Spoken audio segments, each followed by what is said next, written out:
अल्पसंख्यक कल्याण एवं वक्फ मंत्री सालेह मोहम्मद कोटा में आज कांग्रेस कार्यकर्ताओं की बैठक लेने पहुंचे।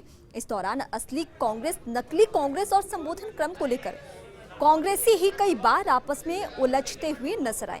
हालांकि वक्फ मंत्री ने इस दौरान पूर्ववर्ती बीजेपी सरकार पर अल्पसंख्यक कल्याण के कामों की गति को बाधित करने का आरोप लगाया। साथ ही अन्य कई मांगों को लेकर, मुद्दों को लेकर भी बीजेपी पर जमकर निशाना साधा। इस मौके पर मंत्री सालेह मोहम्मद से खास बातचीत की संवाददाता भंवर इस्चारण ने। मंत्री बनने के बाद पहली बार कोटा दौरे पर अल्पसंख्यक कल्याण और वक्फ मंत्रालय के मंत्री सालेह मोहम्मद साहब, कोटा में आपका स्वागत।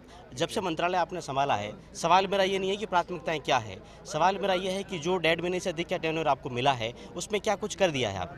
देखो, सबसे बड़ी बात है कि पिछले 5 साल के अंदर इस हमारे जो डिपार्टमेंट की जितनी पिछली सरकार ने घोर उपेक्षा की है। पिछले 5 साल में इन्होंने सरकार ने कुछ भी नहीं किया। जो योजनाएं थी वो बंद हो गई। बच्चों को स्कॉलरशिप देना, कोचिंग में पैसा देना, या उनके हॉस्टल्स के काम थे, या जो पिछले 2012 के अंदर जो 40,000 पद शिक्षा विभाग को दिए थे, उसमें 6,000 पद दिए थे मदरसा पैरा टीचर भरने के लिए, वो पूरे पद इन्होंने नहीं भरे। तो 5 साल इस डिपार्टमेंट को 8 साल हुए हैं।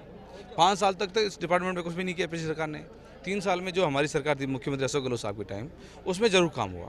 अब इसमें ज़रूरत ये है कि अभी हमें यहाँ पर बच्चों को स्कॉलरशिप का काम देना है, उसमें जो हॉस्टल्स हैं तो ये जो ठहराव जो आगे आए, कहाँ से शुरू करेंगे फिर आप? देखो, हम अब जो हमारा है, हम चाहते हैं कि हर जिला स्तर पे हम 2 या 3 ऐसे मॉडल मदरसे तैयार किए जिसमें तमाम अच्छी फैसिलिटीज हो, कंप्यूटर भी हो, अच्छी शिक्षा भी हो, उसमें स्पोर्ट्स का काम भी हो। उसके लिए हमने तमाम जो हमारे डीएमओ हैं उन सबको कहा है कि आप जिला स्तर पे ऐसे मदरसे चयन करो, ताकि लोगों को लगे कि मदरसे सिर्फ दीनी तालीम नहीं है, दुनियाई तालीम भी इन मदरसों के जरिए हम अच्छे बच्चे, मेधावी छात्र तैयार कर सकते हैं। सालेह मोहम्मद की जीत के क्या फैक्टर रहे?